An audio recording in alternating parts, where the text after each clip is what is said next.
The morning after the attack, St. Mary's General was on lockdown.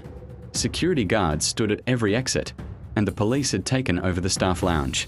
Detective Laura Kane arrived, her sharp eyes scanning the nurses, doctors, and orderlies who avoided her gaze.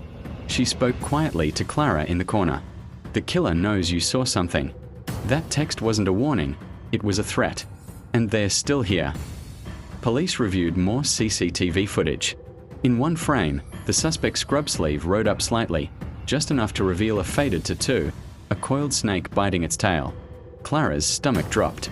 She'd seen that tattoo before, on Dr. Peter Graves, a locum anesthesiologist who had only started working shifts 2 weeks ago. But Dr. Graves had an alibi. He'd been in surgery during the time of the poisoning. At least, that's what he claimed. Detective Kane dug deeper. The surgery log showed his name, but the surgeon present swore Graves had stepped out midway to grab supplies. That gap was exactly when Mr. Donnelly's 4 had been tampered with. That night, Kane and 2 officers hid in an unused patient room with the lights off, positioned across from room 407.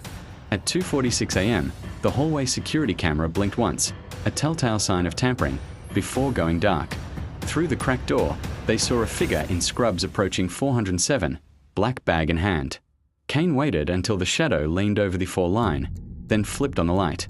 "Step away from the patient, Dr. Graves." He froze, eyes darting to the hallway, but the exit was already blocked. Officers cuffed him as Kane pulled the bag open. Inside were vials of potassium chloride, surgical gloves, and an unregistered hospital access card. Later, it emerged that Graves had been under investigation for suspicious patient deaths at 2 other hospitals.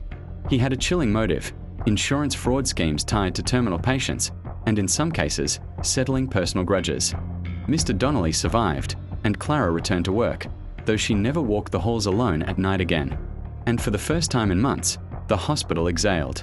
But Detective Kane kept one file open, because in the last week before Graves' arrest, 2 more patients had been poisoned, and the evidence suggested he wasn't working alone.